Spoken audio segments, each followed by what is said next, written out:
നമസ്കാരം. പ്രധാന വാർത്തകൾ.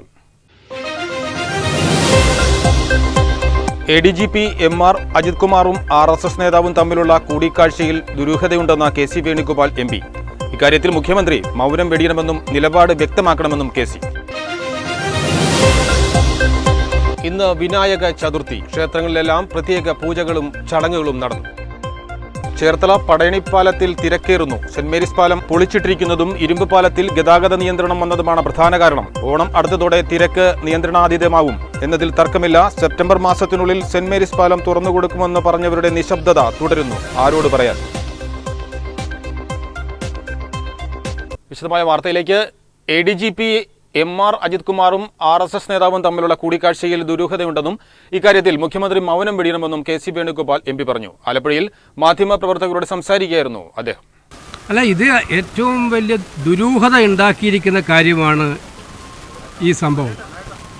കേരളത്തിലെ പോലീസിൻ്റെ ഏറ്റവും ഉന്നതനായിട്ടുള്ള നിയമസമാധാന ചുമതലയുള്ള കേരള പോലീസിൽ കേരള ഗവൺമെൻറ്റിന് വേണ്ടി എല്ലാ ഓപ്പറേഷനുകളും നിർവഹിക്കുന്ന ഒരു ഉദ്യോഗസ്ഥൻ എന്തിന് RSS നേതാവിനെ കണ്ടു? അത് വ്യക്തമാക്കണം. അതിന് കാരണം അതിനകത്ത് യാതൊരു വിധമായ മറ്റു താല്പര്യങ്ങളൊന്നും ഇല്ലെങ്കിൽ എന്തുകൊണ്ട് തുറന്ന് പറയുന്നില്ല ഞങ്ങളെ കണ്ടു, ഇന്ന കാര്യത്തിനാണ് കണ്ടത്? അപ്പോൾ എന്തോ ഒളിച്ചു വെക്കുന്നുള്ളതല്ലേ, വ്യക്തമല്ലേ? ഇത് കൃത്യമായിട്ടും വന്നിരിക്കുന്നത് തൃശ്ശൂർ പൂരവുമായി ബന്ധപ്പെട്ടുണ്ടായിട്ടുള്ള അലങ്കോലത്തിൻ്റെ പുറത്ത് പോലീസിൻ്റെ കൈയുണ്ടെന്നുള്ള ആക്ഷേപം വന്നു കഴിഞ്ഞു. അതിനുശേഷമാണ് ഏറ്റവും വലിയ വിസ്ഫോടനം, ഈ അടുത്ത കാലത്തുണ്ടായിട്ടുള്ള ഏറ്റവും വലിയ വിസ്ഫോടനമാണ്. മറ്റു കാര്യങ്ങൾ പറഞ്ഞ് അത് മാറ്റിയെടുക്കാനാണ്. ഇതാണ് ഏറ്റവും ഗൗരവമുള്ള കാര്യം. മാർക്സിസ്റ്റ് പാർട്ടിയുടെ അടിസ്ഥാന രാഷ്ട്രീയം മാറ്റിക്കൊണ്ട് RSSുമായി ചങ്ങാത്തമുണ്ടാക്കാനുള്ള ഒരു ഇടനിലക്കാരനായിട്ട് പോലീസ് ഉദ്യോഗസ്ഥൻ പ്രവർത്തിച്ചോ ഇല്ലയോ എന്നുള്ളതാണ് ചോദ്യം. അതിന് ക്ലാരിറ്റിയോടെ മറുപടി പറയാൻ എന്തുകൊണ്ട് ഇവർക്ക് കഴിയുന്നില്ല? അപ്പോൾ എന്തോ ഉണ്ട് ഇതിനകത്ത്, ഇതെന്തോ കാര്യങ്ങൾ ഉണ്ട് എന്നുള്ളത് വ്യക്തമല്ലേ? അല്ലെങ്കിൽ ക്ലാരിറ്റിയോടെ മറുപടി പറയണം. ഞങ്ങൾ കണ്ടിട്ടില്ല. ഇപ്പോൾ ഞാൻ ആദ്യം പറഞ്ഞ് ഒഴിഞ്ഞു മാറി, ഇപ്പോൾ പറഞ്ഞ് കണ്ടിട്ടുണ്ടെന്ന് പറഞ്ഞു. ഇന്നലെ ഗോവിന്ദൻ മാഷ് പറഞ്ഞപ്പോൾ അയാൾ കണ്ടിട്ടുണ്ടാകും, ഓഫീസർ കണ്ടിട്ടുണ്ടാകും, അത് പാർട്ടിക്ക് ഒരു ബന്ധമില്ല. അങ്ങനെ പറഞ്ഞ് ഒഴിയാവുന്നതാണോ ഗോവിന്ദൻ മാഷ് ഇത്? കേരള സർക്കാരിന് വേണ്ടി എല്ലാ ഓപ്പറേഷനും നിർവഹിക്കുന്ന ഉന്നതനായ പോലീസ് ഉദ്യോഗസ്ഥൻ എന്തിനു വേണ്ടി RSS നേതാവിനെ കണ്ടുവെന്ന് ക്ലാരിറ്റിയോടെ മറുപടി പറയണം. തൃശ്ശൂർ പൂരം അലങ്കോലമാക്കിയതിൽ പോലീസിന് പങ്കുണ്ടെന്ന ആക്ഷേപം പുറത്തു വന്നു. അപ്പോൾ എന്തോ ഒളിച്ചു വയ്ക്കുന്നുണ്ട്. ഏറ്റവും വലിയ വിസ്ഫോടനമാണിത്. മാർക്സിസ്റ്റ് പാർട്ടിയുടെ അടിസ്ഥാന രാഷ്ട്രീയം മാറ്റിവെച്ച് RSSുമായി ചങ്ങാത്തമുണ്ടാക്കാൻ ഒരു ഇടനിലക്കാരനായി പോലീസ് ഉദ്യോഗസ്ഥൻ പ്രവർത്തിച്ചു എന്നതാണ് ചോദ്യം. ആദ്യം ഒഴിഞ്ഞുമാറി, ഇപ്പോൾ കണ്ടിട്ടുണ്ടെന്ന് പറയുന്നു. CPM സംസ്ഥാന സെക്രട്ടറി MV ഗോവിന്ദൻ പാർട്ടിക്ക് ബന്ധമില്ലെന്ന് പറഞ്ഞൊഴിഞ്ഞു. എന്തെങ്കിലും പറഞ്ഞ് ഒഴിവാകുന്ന വിഷയമല്ല ഇത്. CPMന് അഖിലേന്ത്യാ നേതൃത്വമുണ്ടെങ്കിൽ കേരളത്തിലെ പാർട്ടിക്ക് എന്താണ് സംഭവിച്ചതെന്ന് പരിശോധിക്കണം. വളരെ ഗൗരവമായ കാര്യത്തിൽ ജനങ്ങളെ ഇനിയും അധികനാൾ കബളിപ്പിക്കാൻ കഴിയില്ല. നൂറുകണക്കിന് ആളുകളാണ് CPM വിട്ടുപോകുന്നത്. തെറ്റ് തിരുത്തുമെന്ന് പറയുമ്പോൾ CPM തെറ്റുകളിൽ നിന്ന് കൂടുതൽ തെറ്റുകളിലേക്കാണ് പോകുന്നതെന്നും KC ആരോപിച്ചു. ഞാൻ ആഗ്രഹിക്കുന്നില്ല CPM ഇങ്ങനെ തകർന്നു പോകാനായിട്ട്. CPMൻ്റെ എന്ന് പറയുന്ന പാർട്ടി ഇങ്ങനെ താഴോത്തോട്ട് ഇവർ ചെയ്തുകൊണ്ട് ഇപ്പം നമ്മൾ ഓരോ ദിവസവും കേൾക്കുന്ന വാർത്തകൾ നൂറുകണക്കിന് ആളുകൾ CPM വിട്ടു പോവുകയാണ്. അപ്പോൾ ഈ തെറ്റ് തിരുത്തുന്ന പറഞ്ഞാൽ തെറ്റുകളിൽ നിന്ന് കൂടുതൽ തെറ്റുകളിലേക്ക് പൊക്കൊണ്ടേയിരിക്കുകയാണ് ഇവർ. തെറ്റ് തിരുത്താനോട്ട് പോകുന്നുമില്ല, തെറ്റുകളിലേക്ക് പോകുകയാണ്. ചേർത്തല പടയണിപ്പാലത്തിൽ തിരക്കേറുന്നു. സെന്റ് മേരീസ് പാലം പൊളിച്ചിട്ടിരിക്കുന്നതും ഇരുമ്പ് പാലത്തിൽ ഗതാഗത നിയന്ത്രണം വന്നതുമാണ് പ്രധാന കാരണം. ഓണം അടുത്തതോടെ തിരക്ക് നിയന്ത്രണാതീതമാവുന്നതിൽ തർക്കമില്ല. സെപ്റ്റംബർ മാസത്തിനുള്ളിൽ സെന്റ് മേരീസ് പാലം തുറന്നുകൊടുക്കുമെന്ന് പറഞ്ഞവരുടെ നിശബ്ദത തുടരുന്നു. ആരോട് പറയാൻ? വാർത്താ പരമ്പര തുടരുന്നു.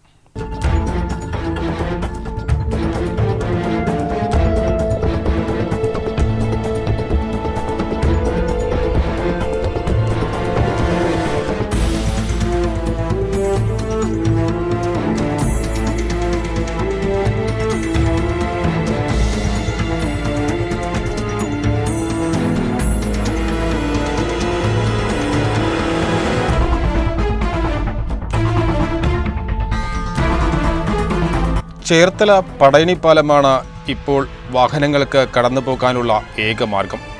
സെന്റ് മേരീസ് പാലം പൊളിച്ചിട്ടിട്ട് വർഷങ്ങളാകുന്നു. ഇപ്പോൾ നിർമ്മാണവും നിലച്ചു. ഇരുമ്പ് പാലത്തിലാകട്ടെ ഗതാഗത നിയന്ത്രണവും. ഇതിനാലാണ് വാഹനങ്ങൾക്ക് കടന്നു പോകാനുള്ള ഏക ആശ്രയമായ പടയണിപ്പാലത്തിൽ തിരക്കേറുന്നത്. തന്മൂലം മണിക്കൂറുകളോളം ഇവിടെ ഗതാഗത കുരുക്കുമുണ്ടാകുന്നു. സെന്റ് മേരീസ് പാലം സെപ്റ്റംബറിൽ തുറന്നുകൊടുക്കുമെന്ന് പറഞ്ഞത് ജലരേഖയായി. ഓണത്തിരക്കിൽ ഇവിടെ എന്താകും എന്ന ആശങ്കയുമേറുന്നുണ്ട്. ആരോട് പറയാൻ?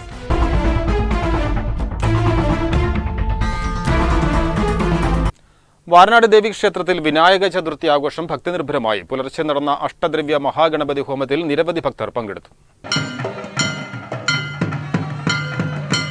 വിനായക ചതുർത്ഥിയോട് അനുബന്ധിച്ച് വാരനാട് ദേവീക്ഷേത്രത്തിൽ പുലർച്ചെ തന്നെ ചടങ്ങുകൾ തുടങ്ങി. രാവിലെ 1008 നാളികേരത്താൽ അഷ്ടദ്രവ്യ മഹാഗണപതി ഹോമം നടന്നു. നിരവധി ഭക്തജനങ്ങൾ വിനായക ചതുർത്ഥിയോടനുബന്ധിച്ച് ക്ഷേത്രത്തിലെത്തിയിരുന്നു. ക്ഷേത്രം തന്ത്രി കടിയക്കൽ മന കൃഷ്ണൻ നമ്പൂതിരി മുഖ്യ കാർമ്മികത്വം വഹിച്ചു. ചെറുവാരണം ശ്രീനാരായണപുരം പുത്തനമ്പലം ക്ഷേത്രത്തിലും വിനായക ചതുർത്ഥി ഭക്തിനിർഭരമായി ആഘോഷിച്ചു.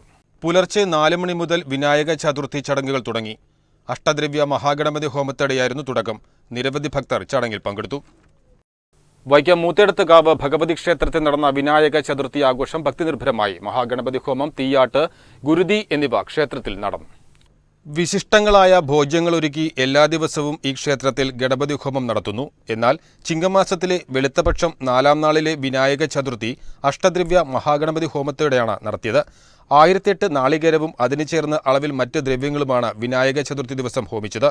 ക്ഷേത്രം തന്ത്രി മോനാട്ടിലത്ത് ബ്രഹ്മശ്രീ കൃഷ്ണൻ നമ്പൂതിരിയുടെ മുഖ്യ കാർമ്മികത്വത്തിലായിരുന്നു ചടങ്ങുകൾ. നൂറുകണക്കിന് ഭക്തരാണ് ചടങ്ങുകളിൽ പങ്കെടുക്കാൻ ക്ഷേത്രത്തിലെത്തിയത്. മഹാഗണപതയെ നമ. സർവമംഗളമംഗല്യേ ശിവേ സർവാർത്ഥ സാധികേ ശരണ്യേ ത്രയംബകേ ഗൗരി നാരായണീ നമസ്തുതേ. ഇന്നേ ദിവസം വിനായക ചതുർത്ഥി ദിവസം ചിങ്ങമാസത്തിൽ ചതുർത്ഥിയാണ്. അത് ഗണപതി ഭഗവാന്റെ നക്ഷത്രമായിട്ട് മിക്കവാറും വരാറുണ്ട്. ഒറ്റ നക്ഷത്രമാണ് ഗണപതി ഭഗവാന്റെ നക്ഷത്രം. അന്നേ ദിവസം ഗണപതി പ്രീതി നടത്തുന്നത് വളരെയധികം ഉത്തമമാണ്. എല്ലാവിധ ഐശ്വര്യത്തിനും കാര്യസാധ്യത്തിനും എല്ലാ തടസ്സങ്ങളും മാറി ലോക നന്മയ്ക്ക് വേണ്ടി തന്നെ നല്ല ഒരു കർമ്മമാണ് മഹാഗണപതി ഹോമം. പ്രസിദ്ധമായ മള്ളിയൂർ മഹാഗണപതി ക്ഷേത്രത്തിൽ നാദവിസ്മയം തീർത്ത് വിജയ് യേശുദാസ് വിനായക ചതുർത്ഥി മഹോത്സവത്തിന്റെ ഭാഗമായിട്ടായിരുന്നു സംഗീത സദസ്സ് അവതരിപ്പിച്ചത്.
ക്ഷേത്രത്തിലെത്തിയ വിജയ് യേശുദാസിനെ മള്ളിയൂർ പരമേശ്വരൻ നമ്പൂതിരിയും മള്ളിയൂർ ദിവാകരൻ നമ്പൂതിരിയും ചേർന്ന് സ്വീകരിച്ചു. വിനായക ചതുർത്ഥിയോടനുബന്ധിച്ച് പുലർച്ചെ 5:30 1008 നാളികേരത്തിന്റെ മഹാഗണപതി ഹോമം നടന്നു. മള്ളിയൂർ പരമേശ്വരൻ നമ്പൂതിരിയുടെ മുഖ്യ കാർമ്മികത്വത്തിലാണ് ചടങ്ങുകൾ നടന്നത്. തുടർന്ന് ഗജപൂജയും ആനയൂട്ടും നടന്നു. വൈകിട്ട് പത്മശ്രീ മട്ടന്നൂർ ശങ്കരൻകുട്ടിമാരാരും 120ഓളം കലാകാരന്മാരും ചേർന്ന് അവതരിപ്പിച്ച പാണ്ഡിമേളവും പത്മശ്രീ കുട്ടന്മാരാരുടെ പഞ്ചാരിമേളവും നടന്നു.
നാട്ടകം മുളങ്കുഴയിൽ വാഹനാപകടം. ബൈക്കും ഗ്യാസ് ടാങ്കർ ലോറിയും കൂട്ടിയിടിച്ച് പാക്കിൽ ഉപ്പഴിത്തറ ചെറുക്കാത്തറ വീട്ടിൽ ജോൺസൺ ചെറിയാന്റെ മകൻ നിഖിൽ ജോൺസൺ മരിച്ചു. 25 വയസ്സായിരുന്നു. കോട്ടയം ഭാഗത്തേക്ക് വരികയായിരുന്ന ഗ്യാസ് ടാങ്കർ മുന്നിലേക്ക് നിയന്ത്രണം വിട്ട ബൈക്ക് മറിയുകയായിരുന്നു. ചേർത്തല നഗരസഭ ആനന്ദറബെളിയിൽ നിർമ്മിച്ച മേജർ മെറ്റീരിയൽ കളക്ഷൻ ഫെസിലിറ്റിയുടെ ഉദ്ഘാടനം നടന്നു. മന്ത്രി പി പ്രസാദ് ഉദ്ഘാടനം നിർവഹിച്ചു. മഞ്ഞപ്പിത്തത്തിന്റെ ലക്ഷണം കണ്ടു തുടങ്ങിയപ്പോൾ പരിശോധിച്ചപ്പോൾ കുടിവെള്ളത്തിനകത്ത് ഈ കോളിഫോം ബാക്ടീരിയ അളവ് കണ്ടു. അപ്പോൾ പ്രാദേശികമായി ആ പ്രദേശത്ത് തന്നെയുള്ള ഒരു കുടിവെള്ള പദ്ധതിയാണ്. അത് ഞാൻ റേഡിയോ വാർത്തയ്ക്ക് രാവിലെ കേട്ടതാണ്. കുടിക്കുന്ന വെള്ളത്തിനകത്ത് കോളിഫോം ബാക്ടീരിയ കടന്നതിൻ്റെ പേരിൽ രോഗങ്ങളിലേക്ക് എത്തുന്നു. മഞ്ഞപ്പിത്തം ചികിത്സിച്ചല്ലോ, ഭേദമായല്ലോ എന്ന് നമ്മൾ കരുതുന്നു. പണ്ട് പറഞ്ഞറിയാമല്ലോ, സൂക്ഷിക്കണം, വീണ്ടെടുക്കാൻ സാധ്യതയുണ്ട് എന്ന് പറയുന്ന ഒന്നാണ്.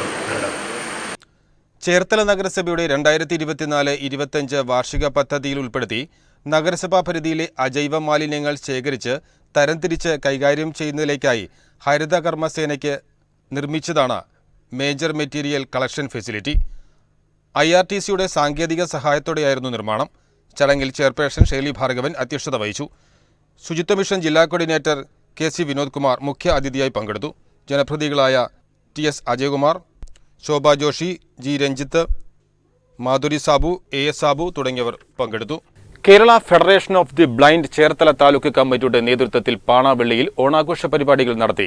ഇതോടൊപ്പം ഓണക്കിറ്റുകളും വിതരണം ചെയ്തു. 1967 മുതൽ കാഴ്ചയില്ലാത്തവരുടെ ക്ഷേമത്തിനു വേണ്ടി കേരളത്തിൽ പ്രവർത്തിച്ചു വരുന്ന കാഴ്ചയില്ലാത്തവരുടെ മാത്രമായ സംസ്ഥാനതല സന്നദ്ധ സംഘടനയാണ് Kerala federation of the blind. KFB Cherthala taluk കമ്മിറ്റിയുടെ നേതൃത്വത്തിൽ വർഷം തോറും നടത്തിവരാറുള്ള ഓണാഘോഷ പരിപാടികളുടെ ഭാഗമായാണ് ഇക്കുറിയും ഓണാഘോഷ പരിപാടികൾ നടത്തിയത്. ഓണനിലാവ് 2024 എന്ന പേരിലാണ് പരിപാടി സംഘടിപ്പിച്ചത്. പാണാവള്ളി പഞ്ചായത്ത് കമ്മ്യൂണിറ്റി ഹാളിൽ നടത്തിയ ഓണാഘോഷ പരിപാടികൾ Angamaly MLA Roji M. John ഉദ്ഘാടനം ചെയ്തു.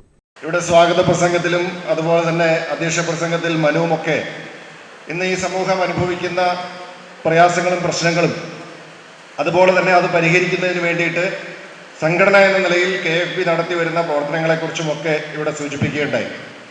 ഇന്നത്തെ കാലഘട്ടത്തിൻ്റെ ഒരു പ്രത്യേകത എന്ന് പറയുന്നത് നമുക്ക് ലഭിക്കേണ്ടുന്ന ന്യായമായ അവകാശങ്ങൾ അത് ആരും വെറുതെ കൊണ്ടുതരുന്ന ഒരു കാലഘട്ടമല്ല.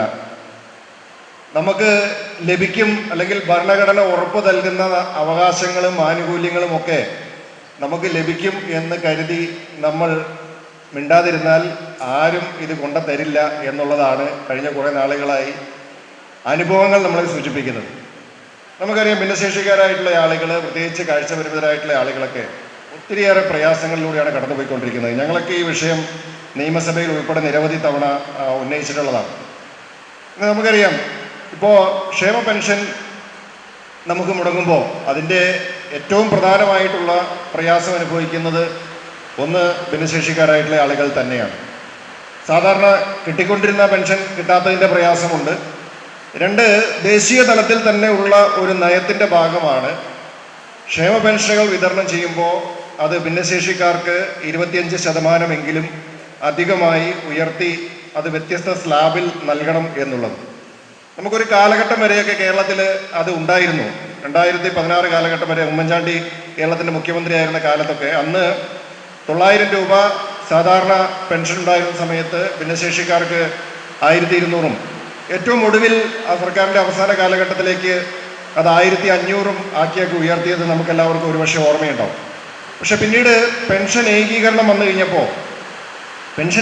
വന്നപ്പോൾ എല്ലാ പെൻഷനുകളും 1600 എന്ന ഒരൊറ്റ സംഖ്യയിലേക്ക് വരികയും ഇന്നത്തെ ജീവിത ചെലവുകളും വിലക്കയറ്റവും ഒക്കെ വെച്ച് പരിശോധിക്കുമ്പോൾ അത് വളരെ തുച്ഛമായിട്ടുള്ളൊരു തുകയാണ് എന്നും ഭിന്നശേഷിക്കാരുടെ പ്രത്യേകമായിട്ടുള്ള സാഹചര്യങ്ങൾ പരിശോധിക്കുമ്പോൾ അതിൽ ഭിന്നശേഷിക്കാർക്ക് കൊടുക്കുന്ന തുകയിൽ ഒരു 25% വർധനവുണ്ടാവേണ്ടത് ന്യായമായിട്ടുള്ള കാലഘട്ടത്തിൻ്റെ ആവശ്യമാണ് എന്നുള്ളത്. KFB Cherthala taluk committee president PG Manu അധ്യക്ഷത വഹിച്ച പരിപാടിയിൽ സംസ്ഥാന കമ്മിറ്റി സെക്രട്ടറി P. ജയരാജ് മുഖ്യ പ്രഭാഷണം നടത്തി. പാണാവള്ളി പഞ്ചായത്ത് പ്രസിഡന്റ് രാഗിണി രമണൻ വിദ്യാഭ്യാസ അവാർഡുകൾ വിതരണം ചെയ്തു. ഹരികൃഷ്ണൻ M. സ്മാർട്ട് ഫോൺ വിതരണവും ഫാദർ തമ്പി ആന്റണി തൈക്കൂട്ടത്തിൽ ചികിത്സാ ധനസഹായവും വിതരണം ചെയ്തു. Advocate S. Rajesh, KC Radhakrishnan, Baby Joseph തുടങ്ങിയവർ സംസാരിച്ചു. KFB Cherthala taluk secretary Subhash KS സ്വാഗതവും vice president D Suresh Shenoy നന്ദിയും പറഞ്ഞു. ഇതോടൊപ്പം വിഭവസമൃദ്ധമായ ഓണസദ്യയും ഒരുക്കിയിരുന്നു. ഓണത്തെ വരവേൽക്കാനൊരുങ്ങി പൂക്കൃഷി കർഷകർ. ചേർത്തല ഹോളി ഫാമിലി HSSലെ കായിക അധ്യാപകനായ CP ഹെൻറിയും ഫയർഫോഴ്സ് ഉദ്യോഗസ്ഥനായ അജയനും സംയുക്തമായി നടത്തിയ പൂക്കൃഷിയുടെ വിളവെടുപ്പ് നടന്നു. മന്ത്രി P പ്രസാദ് പൂക്കൃഷിയുടെ വിളവെടുപ്പ് ഉദ്ഘാടനം ചെയ്തു. ഒരു റിട്ടയർഡ് അധ്യാപകൻ്റെയും ഇപ്പോൾ സർവീസിലുള്ള ഒരു ജീവനക്കാരൻ്റെയും കൃഷിത്തോട്ടത്തിലാണ് നമ്മൾ നിൽക്കുന്നത്. ഓണത്തെ ലക്ഷ്യം വെച്ചുകൊണ്ടാണ് പൂക്കൃഷി കേരളത്തിൽ വ്യാപകമാവുന്നത്. മറുനാടുകളിൽ നിന്നും എത്തുന്ന പൂവായിരുന്നു നമ്മുടെ ആഘോഷത്തിൻ്റെ ഏറ്റവും പ്രധാനപ്പെട്ട ഘടകമായി നിന്നത്. ഇതൊരു ഏറ്റവും നമുക്ക് സ്വീകരിക്കാൻ കഴിയുന്ന ഒരു നല്ല മാർഗമാണ് എന്ന് കണ്ടതിനെ തുടർന്നാണ് നിരവധി ആളുകൾ നമ്മുടെ നാട്ടിൽ പൂക്കൃഷിയിലേക്ക് തിരിഞ്ഞത്. അത് ഏറ്റവും നല്ല ഒരു മാതൃകയാണ് ഹെൻറി എന്ന ഈ അധ്യാപകൻ. ഹോളി ഫാമിലി സ്കൂളിലെ ചേർത്തല ഹോളി ഫാമിലി സ്കൂളിലെ അധ്യാപകനായിരുന്ന ശ്രീ ഹെൻറി കായികാധ്യാപകനായിരുന്നു. അദ്ദേഹം വിരമിച്ചതിന് ശേഷം സാധാരണയിൽ കായികാധ്യാപകർക്ക് എന്ത് കൃഷി എന്ന് ചോദിച്ചേക്കാം, പക്ഷേ എന്നാൽ അദ്ദേഹം ഏറ്റവും മനോഹരമായി തന്നെ ഈ കൃഷിയുടെ ഒരുക്കുകയും പൂക്കൃഷിയിലേക്ക് തിരിയുകയുമായിരുന്നു. അദ്ദേഹത്തിന് കൂട്ടായി സംസ്ഥാന ഫയർഫോഴ്സിൽ ജീവനക്കാരനായിരിക്കുന്ന പ്രിയങ്കരനായ ശ്രീ അജയൻ, അദ്ദേഹവും ഈ രണ്ടുപേരുടെയും ഹെൻറി സാറിൻ്റെയും പ്രിയപ്പെട്ട അജയൻ്റെയും അവരും അവരുടെ കുടുംബാംഗങ്ങളും ചേർന്നാണ് മനോഹരമായ ഈ പൂത്തോട്ടം ഒരുക്കിയിരിക്കുന്നത്. പൂക്കൾ കാഴ്ചയ്ക്ക് നല്ല ഭംഗിയുള്ള ഒന്നാണ്, മനസ്സിന് നല്ല കുളിർമ നൽകുന്ന ഒന്നാണ്, ആദായകരമാണ്. ഓണത്തിൻ്റെ വിപണിയെ ലക്ഷ്യം വെച്ചുകൊണ്ട് ചെയ്യുമ്പോൾ തീർച്ചയായിട്ടും നമ്മുടെ എല്ലാവരുടെയും സഹായം ഉണ്ടെങ്കിൽ മാത്രമേ ആദായകരം ആവുകയുമുള്ളൂ. സുഹൃത്തായ ഉമാനാഥിന്റെ ഉടമസ്ഥതയിലുള്ള സ്ഥലത്താണ് കൃഷി ചെയ്തത്. മറുനാടുകളിൽ നിന്ന് ഓണത്തിന് പൂക്കൾ എത്തുമ്പോൾ നമ്മുടെ നാട്ടിൽ നിന്ന് തന്നെയുള്ള പൂക്കൾ കൊണ്ട് ഓണപ്പൂക്കൾ ഒരുക്കാം എന്നുകൂടി തെളിയിക്കുകയാണ് ഈ കർഷകർ. ചടങ്ങിൽ വാർഡിലെ വയോജനങ്ങളെയും 3 കുട്ടിക്കർഷകരെയും ആദരിച്ചു. ചേർത്തല നഗരസഭാ chairperson Shirley Bhargavan, vice chairman TS Ajayakumar, നഗരസഭാ പ്രതിപക്ഷ നേതാവ് ഉണ്ണികൃഷ്ണൻ, വികസനകാര്യ standing committee chairperson Shobha Joshi, Kizhakkumuri പള്ളി വികാരി father Thomas Chillakkan, ward councillor Asha Mukesh, കൃഷി ഓഫീസർ ഷാജഹാൻ, പ്രതാപൻ തുടങ്ങിയവരും പങ്കെടുത്തു. ജൈവ കർഷകൻ VP സുനിൽ ഓണത്തോടനുബന്ധിച്ച് കൃഷി ചെയ്ത പൂക്കളുടെ വിളവെടുപ്പ് നടന്നു. മന്ത്രി P പ്രസാദ് വിളവെടുപ്പ് ഉദ്ഘാടനം ചെയ്തു. കേരളത്തിലെ ഏറ്റവും വലിയ പൂപ്പാടത്തിലെ വിളവെടുപ്പ് കൃഷിമന്ത്രി P പ്രസാദ് നിർവഹിച്ചു. കഞ്ഞിക്കുഴി പഞ്ചായത്ത് 1-ാം വാർഡിൽ മായിത്തറയിൽ കർഷകർ VP സുനിലും ഭാര്യ രോഷ്നിയും ചേർന്നൊരുക്കിയ 2.5 ഏക്കർ സ്ഥലത്തെ വിളവെടുപ്പാണ് കൃഷിമന്ത്രി നിർവഹിച്ചത്. മേഖലയിൽ ഏറ്റവും ശ്രദ്ധേയമായ ഒരു സ്ഥലനാമമാണ് കഞ്ഞിക്കുഴി എന്നുള്ളത്. കഞ്ഞിക്കുഴിയിൽ ഈ ചൊരിമണലിൽ അത്യധ്വാനം ചെയ്ത് കർഷകർ ഉൽപ്പാദിപ്പിച്ച ഉൽപ്പന്നങ്ങൾ അത് കേരളത്തിൻ്റെയും കേരളത്തിന് പുറത്തുമുള്ളവരുടെയും ശ്രദ്ധ പിടിച്ചു പറ്റിയതാണ്, അഭിനന്ദനങ്ങൾക്ക് അർഹമായതാണ്. കഞ്ഞിക്കുഴിയുടെ കാർഷിക മുന്നേറ്റത്തിൽ പുതുതായ ഒരു മുന്നേറ്റമാണ് ഇന്ന് ശ്രീ സുനിലും റോഷ്നിയും ചേർന്ന് ഈ നമ്മുടെ നാട്ടിൽ ഇന്ന് തീർത്തുകൊണ്ടിരിക്കുന്നത്. കാർഷിക മേഖലയ്ക്ക് നൽകിയ ഏറ്റവും വലിയ ഉത്തേജനങ്ങളിൽ പ്രധാനപ്പെട്ട ഒരു കാര്യം തന്നെയാണ് ഈ പൂക്കൃഷി എന്നുള്ളത്. കഞ്ഞിക്കുഴിയെ വർണ്ണാഭമാക്കി തീർത്തിരിക്കുന്ന കഞ്ഞിക്കുഴിക്കൊരു പുഷ്പോത്സവം സമ്മാനിച്ചിരിക്കുന്നു ഈ കൃഷിയിടത്തിലൂടെ സുനിലും റോഷ്നിയും എന്നുള്ളതാണ് ഏറ്റവും വലിയ പ്രത്യേകത. അവരിരുവരെയും ഹൃദയം നിറഞ്ഞ് അഭിനന്ദിക്കുന്നു. ഓണം നമുക്ക് എല്ലാ അർത്ഥത്തിലും നമ്മുടെ ജീവിതവുമായി അത്രമേൽ ബന്ധപ്പെട്ട് നിൽക്കുന്ന ഒരാഘോഷമാണ്. പ്രയാസങ്ങളും പ്രതിബന്ധങ്ങളും ദുരിതങ്ങളും ദുരന്തങ്ങളും എല്ലാം ഉണ്ടെങ്കിലും നമുക്ക് ഓണത്തെ വരവേൽക്കാതിരിക്കാൻ പറ്റുകയില്ല. ഓണത്തിനെ വരവേൽക്കുന്ന അവസരത്തിൽ മലയാളിക്ക് ഗൃഹാതുരത്വത്തോടുകൂടി മലയാളി ചെയ്യുന്ന പ്രധാനപ്പെട്ട ചടങ്ങുകളിലൊന്ന് ഓണവുമായി ബന്ധപ്പെട്ടുള്ള പൂക്കളങ്ങളും മറ്റു പരിപാടികളെല്ലാമാണ്. ആഘോഷങ്ങളിൽ പൂവിനുള്ള സ്ഥാനം എല്ലായിടങ്ങളിലും ഉണ്ടാവാം. മലയാളിക്കത് ഏറ്റവും പ്രത്യേകത നിറഞ്ഞൊരു കാര്യം തന്നെയാണ്. 30,000 ചെണ്ടുമല്ലിയും വാടാമുല്ലയും തുമ്പയും ചേർന്ന് മനോഹരമായ തോട്ടം കാണികൾക്ക് ആനന്ദം പകരുന്നതാണ്. 2 ലക്ഷം രൂപ മുടക്കിയ തോട്ടത്തിൽ പൂക്കൾ വിടർന്നു നിൽക്കുന്നതും ശലഭങ്ങൾ വരുന്നതും ആകർഷണീയമാണ്. അത്തം മുതൽ തിരുവോണം വരെ കഞ്ഞിക്കുഴി പുഷ്പോത്സവം എന്ന പേരിൽ പ്രദർശനവും ഒരുക്കിയിട്ടുണ്ട്. ഉദ്ഘാടന ചടങ്ങിൽ പഞ്ചായത്ത് പ്രസിഡന്റ് ഗീതാ കാർത്തികേയൻ അധ്യക്ഷത വഹിച്ചു. കൃഷി deputy director Suja Eapen, advocate M Santhosh Kumar, ബൈരഞ്ജിത്ത്, S Sanil, Mini Pavithran, SD Anila, Linda, VK Prasad, VR Muralikrishnan, Joy K Soman തുടങ്ങിയവർ പങ്കെടുത്തു. കേരളത്തിലെ ഏറ്റവും വലിയ പൂപ്പാടമാണ് ഇത്തവണ ഒരുക്കിയിട്ടുള്ളത്. മുൻ വർഷങ്ങളെക്കാൾ കൂടുതൽ ഏരിയ 2.5 ഏക്കർ സ്ഥലം, അതോടൊപ്പം തന്നെ 30,000-ഓളം വരുന്ന ചെണ്ടുമുല്ലയും വാടാമുല്ലയും അതുപോലെ തന്നെ തുമ്പപ്പൂവും വർണ്ണ വിസ്മയം തീർക്കുന്നതിന് വേണ്ടിയിട്ട് അല്ലെങ്കിൽ വരുന്നവർക്ക് നല്ല കാഴ്ചകൾ സമ്മാനിക്കുന്നതിന് വേണ്ടിയിട്ടുള്ള ഒരു പരിശ്രമമാണ് നടത്തിയത്. ജൂലൈ മാസം 5-ാം തീയതി തൈനട്ട് ഇന്ന് ഇതിൻ്റെ 60 ദിവസം കഴിഞ്ഞ് അത്തത്തിനെന്ന് പൂക്കളാകണം, ഇതുപോലെ വിടർന്ന് നിൽക്കണമെന്നുള്ള മുൻകൂട്ടി നിശ്ചയിച്ച പ്രകാരമുള്ള തൈനടൽ കൊണ്ട് നമുക്ക് അത്തത്തിൻ്റെ അന്ന് തന്നെ പൂക്കൾ ഇതുപോലെ വർണ്ണാഭമായി ഇപ്പോൾ അതിൻ്റെ എടുക്കാൻ കഴിഞ്ഞു. കഞ്ഞിക്കുഴി പുഷ്പോത്സവം എന്ന പേരിൽ നമ്മളിവിടെ പ്രദർശനം സംഘടിപ്പിച്ചിട്ടുണ്ട്. അപ്പോൾ കേരളത്തിൻ്റെ വിവിധ സ്ഥലങ്ങളിൽ നിന്ന് ഒരുപാട് ആൾക്കാർ ഈ പൂക്കൾ കാണുന്നതിന് വേണ്ടി ഇവിടെ എത്തിച്ചേർന്നുകൊണ്ടിരിക്കുകയാണ്. ചേർത്തല നഗരസഭയുടെ നേതൃത്വത്തിൽ ആയുഷ് വയോജന മെഡിക്കൽ ക്യാമ്പ് നടത്തി. മുനിസിപ്പൽ ടൗൺ ഹാളിൽ ചെയർപേഴ്സൺ ഷേർലി ഭാർഗവൻ ഉദ്ഘാടനം ചെയ്തു. ഭാരതീയ ചികിത്സാ വകുപ്പ്, national AYUSH mission, government Ayurveda ആശുപത്രി തുടങ്ങിയവയുടെ സഹകരണത്തോടെയായിരുന്നു ക്യാമ്പ് നടത്തിയത്. ബോധവൽക്കരണ ക്ലാസ്, സൗജന്യ രക്തപരിശോധന, യോഗ പരിശീലനം, ഔഷധ കാപ്പി വിതരണം, മരുന്ന് വിതരണം എന്നിവ ക്യാമ്പിന്റെ ഭാഗമായി നടന്നു. ഭാരതീയ ചികിത്സാ വകുപ്പിൻ്റെയും നാഷണൽ ആയുഷ് മിഷൻ്റെയും സംയുക്തമായ ഒരു സംരംഭമായി ചേർത്തല നഗരസഭയും ആയുർവേദ ആശുപത്രിയും ചേർന്ന് നടത്തുന്ന ആയുഷ് വയോജന ക്യാമ്പാണ് ഇന്നിവിടെ നടക്കുന്നത്. 60 വയസ്സിന് മേൽ പ്രായമുള്ളവർക്ക് ഒരു സ്ക്രീനിംഗ് ആണ് ആദ്യം ഉദ്ദേശിക്കുന്നത്. അതിനുശേഷം അവർക്ക് ആയുർവേദത്തിൽ എന്തൊക്കെ സേവനങ്ങൾ നമുക്ക് കൊടുക്കാൻ പറ്റും. നേത്ര ചികിത്സയാണെങ്കിൽ അത്, പ്രത്യേക ജീവിതശൈലി രോഗങ്ങൾക്കും ചികിത്സയാണെങ്കിൽ അത്, ഇങ്ങനെ ഓരോന്നും തരംതിരിച്ച് നമ്മൾ ആ സ്ക്രീനിങ്ങിൽ നിന്ന് ഓരോരുത്തരെ ഓരോ ചികിത്സയിലേക്ക് എത്തിക്കുക എന്നുള്ളതാണ് നമ്മുടെ പദ്ധതി. അതിൻ്റെ ഒരു തുടക്കമാണ് ഇന്നിവിടെ നടത്തുന്നത്. പ്രമേഹ രോഗികൾക്കുള്ള നേത്രപരിശോധന, അല്ലാതെ കുട്ടികൾക്കുള്ളതും എല്ലാം ഇപ്പോൾ ആയുർവേദ ആശുപത്രിയിലുണ്ട്. അപ്പോൾ ആയുർവേദത്തിൻ്റെ ആ എന്തൊക്കെ സേവനങ്ങൾ ലഭ്യമാണ് എന്നുള്ളത് പൊതുജനങ്ങളിലേക്കും പ്രത്യേകിച്ച് വൃദ്ധജനങ്ങളിലേക്കും എത്തിക്കുക എന്നുള്ള ഒരു സേവനത്തിൻ്റെ തുടക്കമാണ് ഇന്നിവിടെ നടക്കുന്നത്. വാരനാട് സർവീസ് സഹകരണ ബാങ്കിൽ വായ്പാ പദ്ധതിയുടെ ഉദ്ഘാടനം നടന്നു. CPM ജില്ലാ സെക്രട്ടറി ആർ നാസർ ഉദ്ഘാടനം ചെയ്തു. ഈ വയനാട് ദുരന്തമൊക്കെ ഉണ്ടായ പശ്ചാത്തലത്തിലാണെങ്കിലും ഇത്തവണത്തെ ഓണം സമൃദ്ധമായ ഓണം ആയി മാറണം എന്നുള്ളതിലേക്കാണ് നാം ആലോചിക്കുന്നത്. അതിൻ്റെ ഭാഗമായി നമ്മൾ കേരളത്തിലെ പാവപ്പെട്ട ജനങ്ങൾക്ക് ലഭ്യമാക്കേണ്ട എല്ലാ ആനുകൂല്യങ്ങളും അവിടെ എത്തിക്കാൻ വേണ്ടിയിട്ടുള്ള പരിശ്രമമാണ് തുടങ്ങുന്നത്. പെൻഷൻ ആയിട്ടുള്ള പെൻഷൻകാർക്കും ക്ഷേമനിധി പെൻഷനുള്ളവർക്ക് ക്ഷേമനിധി പെൻഷനായാലും ഇങ്ങനെയുള്ള എല്ലാ രൂപത്തിലുള്ള സഹായങ്ങൾ സാധാരണക്കാരായ ജനങ്ങൾക്ക് എത്തിക്കാൻ വേണ്ടി ശ്രമിക്കുക. തൊഴിലാളികൾക്ക് അവരുടെ ബോണസ്, മറ്റ് ആനുകൂല്യങ്ങൾ ഇതെല്ലാം തന്നെ സമയബന്ധമായി തന്നെ കൊടുത്തു തീർക്കുന്നതിനുള്ള ഏർപ്പാട് വരികയാണ്. ഇതിനോടൊപ്പമാണ് നമ്മുടെ കൺസ്യൂമർ ഫെഡ് വളരെ മാതൃകാപരമായ രൂപത്തിലേക്ക് നമുക്ക് ആവശ്യമായ നിത്യോപയോഗ സാധനങ്ങൾ കേരളത്തിലെ 1500ഓളം ചന്തകളിലൂടെ സഹകരണ സംഘങ്ങളുടെ നേതൃത്വത്തിൽ ഇപ്പോൾ ഓണച്ചന്തകൾ ഇന്ന് മുതൽ ആരംഭിക്കുകയാണ്. എല്ലായിടത്തും ആവശ്യത്തിലുള്ള സാധനങ്ങൾ വന്നിട്ട് ന്യായമായ വിലയ്ക്ക് ഗുണനിലവാരമുള്ള സാധനങ്ങൾ അവിടെ നടക്കും. സിവിൽ സപ്ലൈസ് കോർപ്പറേഷനും അതേ രൂപത്തിൽ തന്നെ ഓണച്ചന്തകൾ ഇന്ന് മുഖ്യമന്ത്രി ഉദ്ഘാടനം ചെയ്തതോടുകൂടി കേരളത്തിൽ ആരംഭിക്കുകയാണ്. കേരള സാഹിത്യ അക്കാദമി പുരസ്കാര ജേതാവ് വാരനാട് സുനീഷിനെ വേദിയിൽ ആദരിച്ചു. ബാങ്ക് പ്രസിഡന്റ് AK പ്രസന്നൻ അധ്യക്ഷത വഹിച്ചു. Bank vice president KG Shaji, KK Kumaran pain and palliative chairman S Radhakrishnan, Cherthala assistant registrar general CS Santhosh, നഗരസഭാ chairperson Shirley Bhargavan, panchayat president G Shashikala തുടങ്ങിയവർ ആശംസകൾ അർപ്പിച്ചു. Cherthala holy family girls LP സ്കൂളിൽ ആയുഷ് വയോജന മെഡിക്കൽ ക്യാമ്പ് സംഘടിപ്പിച്ചു. സർക്കാർ ആയുഷ് വകുപ്പും national AYUSH mission, Kerala homoeopathy വകുപ്പും ചേർത്തല നഗരസഭയും ചേർത്തല ഹോമിയോ ആശുപത്രിയും സംയുക്തമായിട്ടാണ് ക്യാമ്പ് നടത്തിയത്. ഹോളി ഫാമിലി ഗേൾസ് LP സ്കൂളിൽ ശനിയാഴ്ച രാവിലെ 9 മുതൽ ഉച്ചയ്ക്ക് 2 മണിവരെയായിരുന്നു ക്യാമ്പ് സംഘടിപ്പിച്ചത്. നഗരസഭാ ചെയർപേഴ്സൺ ഷേർലി ഭാർഗവൻ ക്യാമ്പ് ഉദ്ഘാടനം ചെയ്തു.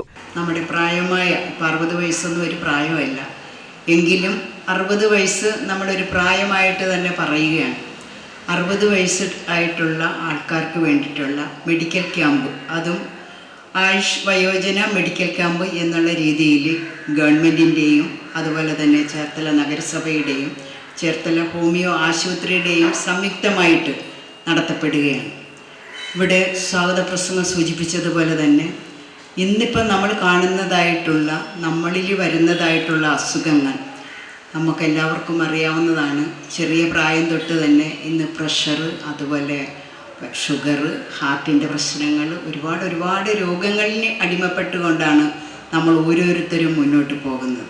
എന്തുകൊണ്ടാണ് അങ്ങനെ നമുക്ക് സംഭവിക്കുന്നത് എന്ന് ചോദിച്ചു കഴിഞ്ഞാൽ ഏറെക്കുറെ നമ്മൾക്ക് പറയാവുന്നതായിട്ടുള്ളൊരു കാര്യം നമ്മുടെ ഇന്നത്തെ ജീവിത സാഹചര്യമാണെന്ന് പറയുന്നതിൽ യാതൊരു തെറ്റുമില്ല. കാരണം നമ്മളെല്ലാവരും ഫാസ്റ്റ് ഫുഡിനെ അനുകരിച്ചു പോകുന്നു, ഫാസ്റ്റായിട്ടുള്ള ജീവിതത്തെ അനുകരിച്ചു പോകുന്നു. അങ്ങനെ നമ്മുടെ ജീവിതശൈലികളെല്ലാം തന്നെ മാറിക്കൊണ്ട് കേരളത്തിനെ മൊത്തം നമുക്ക് പറയുമ്പോഴത്തേക്കും ഒരു വിഭാഗം, അതായത് പഴമയിലേക്ക് നമ്മളൊന്ന് തിരിഞ്ഞു നോക്കുമ്പോഴത്തേക്കും പഴമയിലുള്ളതായിട്ടുള്ള ജനങ്ങൾക്ക് 60 വയസ്സ് കഴിഞ്ഞാലും 70 വയസ്സ് കഴിഞ്ഞാലും അസുഖങ്ങളൊന്നും ഇല്ലാത്തതായിട്ടുള്ള ഒരു കാലഘട്ടം നമ്മൾക്കുണ്ടായിരുന്നു. വൈസ് ചെയർമാൻ TS അജയ്കുമാർ അധ്യക്ഷത വഹിച്ചു. സ്ഥിരം സമിതി അധ്യക്ഷരായ Madhuri Sabu, Shobha Joshi, Elikutty John, G Ranjith, AS Sabu, കൗൺസിലർമാരായ Jackson Mathew, Lissy Tommy, Prameela Devi തുടങ്ങിയവരും പങ്കെടുത്തു. Doctor Ashwathidhar, doctor Ushadevi, doctor Arun S, doctor Chaitanya, doctor Jancy PN എന്നിവർ ക്യാമ്പിന് നേതൃത്വം നൽകി. കേരള പോലീസ് പെൻഷനേഴ്സ് അസോസിയേഷന്റെ 3ാമത് ജില്ലാ സമ്മേളനം ഒക്ടോബർ 19 മുഹമ്മയിൽ നടക്കും. ഇതിനു മുന്നോടിയായി ചേർത്തലയിൽ സ്വാഗത സംഘ രൂപീകരണ യോഗം ചേർന്നു. ചേർത്തല വുഡ്ലാൻഡ്സ് ഓഡിറ്റോറിയത്തിൽ സംസ്ഥാന വൈസ് പ്രസിഡന്റ് KP മോഹൻദാസ് ഉദ്ഘാടനം ചെയ്തു. അസോസിയേഷൻ ആലപ്പുഴ ജില്ലാ കമ്മിറ്റി വൈസ് പ്രസിഡന്റ് മോഹനചന്ദ്രൻ മുഖ്യപ്രഭാഷണം നടത്തി. എല്ലാ അംഗങ്ങളുടെ ഭാഗത്തുനിന്നും ഉണ്ടാവട്ടെ. നമ്മൾ മാത്രമല്ല, നമ്മുടെ കുടുംബാംഗങ്ങളെ, നമ്മുടെ കുടുംബാംഗങ്ങളെയൊക്കെ ഈ യോഗത്തിലേക്ക് കൊണ്ടുവന്ന് നമ്മുടെ ശക്തി ഗവൺമെന്റിന്റെ മുൻപാകെ കൊണ്ടുവരികയും നമ്മുടെ അവകാശ പോരാട്ടങ്ങളിൽ നമ്മുടെ ശക്തി എത്രത്തോളം ഉണ്ടെന്നും വരുന്ന തിരഞ്ഞെടുപ്പുകളിൽ നമുക്ക് എത്രത്തോളം സ്വാധീനിക്കാൻ കഴിയുമെന്നുള്ളത് ഗവൺമെന്റിനെ ബോധ്യപ്പെടുത്താൻ കൂടി കഴിയുന്ന വിധത്തിലാണ് നമ്മുടെ സമ്മേളനം. അവരുടെ സമ്മേളനത്തിൽ കൃത്യമായ ഇടപെടലുകൾ ഈ പ്രവൃത്തികളുടെ ഭാഗത്തുനിന്നുണ്ടായി. അന്തർകുറ്റ അച്ചടക്കത്തോടെ ചിട്ടയോടെയുള്ളവർ എന്നാൽ ശക്തി വെളിവാക്കുന്നതിനുള്ള സമ്മേളനം നമുക്ക് നടത്താൻ കഴിയണം. അതിനുവേണ്ടി എല്ലാവരും തയ്യാറാകണം മാത്രം പറഞ്ഞുകൊണ്ട് ഈ സമ്മേളനത്തിൽ നന്ദി പറയുന്നതിന് വേണ്ടി ജില്ലാ പ്രസിഡന്റ് ഐവാൻ രത്തിനം അധ്യക്ഷത വഹിച്ചു. ജില്ലാ എക്സിക്യൂട്ടീവ് അംഗം KP അബ്ദുൾ അസീസ് നന്ദി പറഞ്ഞു. JCI ഡയമണ്ട്സ് ജൂബിലി വാരാഘോഷം സെപ്റ്റംബർ 9 മുതൽ 15 വരെ നടക്കുമെന്ന് സംഘാടകർ ആലപ്പുഴയിൽ വാർത്താ സമ്മേളനത്തിൽ അറിയിച്ചു. ആ യുവജന സംഘടനയുടെ JCI ഇന്ത്യ രൂപീകരിച്ചിട്ട് 75 വർഷങ്ങൾ പൂർത്തിയാവുകയാണ്. ഓരോ വർഷവും JCI ഇന്ത്യ അതിൻ്റെ പബ്ലിക് റിലേഷൻസ് പ്രോഗ്രാമിൻ്റെ ഭാഗമായിട്ട് സെപ്റ്റംബർ മാസം 9 മുതൽ 15 വരെ നീണ്ടു നിൽക്കുന്ന ഒരാഴ്ചക്കാലം വിവിധങ്ങളായ പരിപാടികൾ സംഘടിപ്പിക്കാറുണ്ട്. ഇപ്പോൾ JCI ഇന്ത്യയുടെ ആലപ്പുഴയിലെ ചാപ്റ്ററാണ് JCI ആലപ്പുഴ വേമ്പനാട് ലെക് സിറ്റി. 7 ദിവസം നീണ്ടു നിൽക്കുന്ന വിവിധങ്ങളായ പരിപാടികളാണ് ഈ ഒരാഴ്ചക്കാലത്തേക്ക് ഞങ്ങൾ അറേഞ്ച് ചെയ്തിരിക്കുന്നത്. ഒന്നാമത്തെ ദിവസമായ സെപ്റ്റംബർ 9 ഡ്രോയിങ് ഫ്രം എക്സ്പീരിയൻസ് എന്നുള്ള ഒരു തലക്കെട്ടിൽ സീനിയേഴ്സിന് വേണ്ടിയുള്ള ഡേ ആണെന്ന്. സീനിയേഴ്സായുള്ള പ്രവർത്തകരെ ആദരിക്കൽ, വൃദ്ധസദനങ്ങൾ സന്ദർശിച്ച് അവരുമായിട്ട് ഗോൾഡൻ മൊമെൻറ്റ്സ്, ഞങ്ങൾ വിശ്വസിക്കുന്ന അവരാണ് ഏറ്റവും വലിയ എക്സ്പീരിയൻസിൻ്റെ കലവറ. അവരെ സന്ദർശിച്ച് അവരോടൊപ്പം സമയം ചെലവഴിക്കുക. അതുപോലെ തന്നെ കുട്ടികളെ കൊണ്ട് അവരുടെ ഗ്രാൻഡ് പേരൻസിന് ഒരു നന്ദി പ്രകടന കത്തുകൾ എഴുതിക്കുക. ലോകത്തിലെ 125 രാഷ്ട്രങ്ങളിൽ പരം രാജ്യങ്ങളിൽ പ്രവർത്തിച്ചു വരുന്ന ലോക യുവജന സംഘടനയുടെ ഭാഗമായ JCI ഇന്ത്യയുടെ ഡയമണ്ട് ജൂബിലി വാരാഘോഷം സെപ്റ്റംബർ 9 മുതൽ 15 വരെ വിവിധ പരിപാടികളോടെ നടക്കും. JCI ആലപ്പുഴ വേമ്പനാട് ലെക് സിറ്റി ചാപ്റ്ററിന്റെ നേതൃത്വത്തിലാണ് പരിപാടികൾ നടത്തുന്നത്. JCIയുടെ മുതിർന്ന പ്രവർത്തകരെ ആദരിക്കലും മെഡിക്കൽ ക്യാമ്പ്, യോഗ പരിശീലനം, യുവാക്കൾക്കായി സോഫ്റ്റ് ഡെവലപ്മെന്റ് പ്രോഗ്രാമുകൾ, പൊതുജലാശയങ്ങൾ വൃത്തിയാക്കൽ, സ്കൂളുകൾ സന്ദർശിച്ച് മികച്ച വിദ്യാർത്ഥികൾക്ക് പ്രതിഭാ പുരസ്കാരം നൽകൽ, നൈപുണ്യ വികസന സെമിനാറുകൾ, തൊഴിൽ പരിശീലന പ്രോഗ്രാമുകൾ തുടങ്ങിയവ ഡയമണ്ട് ജൂബിലി വാരാഘോഷത്തിന്റെ ഭാഗമായി നടക്കും. വാർത്താസമ്മേളനത്തിൽ പ്രിസ്റ്റി കുര്യാക്കോസ്, S ഗാഥ, ഗോപകുമാർ, അമ്പിളി ഗോപകുമാർ തുടങ്ങിയവർ പങ്കെടുത്തു. ചേർത്തല അശ്വതി പമ്പിൽ CNG പൈപ്പ് ലൈൻ വഴിയുള്ള ഓൺലൈൻ വിതരണം തുടങ്ങി. കൃത്യമായ പ്രഷറിൽ CNG വിതരണം സാധ്യമാക്കുന്നു എന്നതാണ് ഇതിന്റെ സവിശേഷത. നേരിട്ട് പൈപ്പ് ലൈൻ വഴിയായതിനാൽ മുടക്കം കൂടാതെയുള്ള CNG വിതരണം ഇതിനാൽ സാധ്യമാകുന്നു. Indian oil corporation general manager PR John, AG&P consultant Ranjith Ramakrishnan, Thankam fuels ഉടമ ജേക്കബ് ജോൺ എന്നിവർ പങ്കെടുത്തു. പ്രധാന വാർത്തകൾ ഒരിക്കൽ കൂടി. ADGP MR അജിത് കുമാറും RSS നേതാവും തമ്മിലുള്ള കൂടിക്കാഴ്ചയിൽ ദുരൂഹതയുണ്ടെന്ന KC വേണുഗോപാൽ MP. ഇക്കാര്യത്തിൽ മുഖ്യമന്ത്രി മൗനം വെടിയണമെന്നും നിലപാട് വ്യക്തമാക്കണമെന്നും KC. ഇന്ന് വിനായക ചതുർത്ഥി. ക്ഷേത്രങ്ങളിലെല്ലാം പ്രത്യേക പൂജകളും ചടങ്ങുകളും നടന്നു. ചേർത്തല പടയണിപ്പാലത്തിൽ തിരക്കേറുന്നു. സെന്റ് മേരീസ് പാലം പൊളിച്ചിട്ടിരിക്കുന്നതും ഇരുമ്പ് പാലത്തിൽ ഗതാഗത നിയന്ത്രണം വന്നതുമാണ് പ്രധാന കാരണം. ഓണം അടുത്തതോടെ തിരക്ക് നിയന്ത്രണാതീതമാവും എന്നതിൽ തർക്കമില്ല. സെപ്റ്റംബർ മാസത്തിനുള്ളിൽ സെന്റ് മേരീസ് പാലം തുറന്നുകൊടുക്കുമെന്ന് പറഞ്ഞവരുടെ നിശബ്ദത തുടരുന്നു. ആരോട് പറയാൻ? ഈ വാർത്തകൾ സമാപിച്ചു. നമസ്കാരം.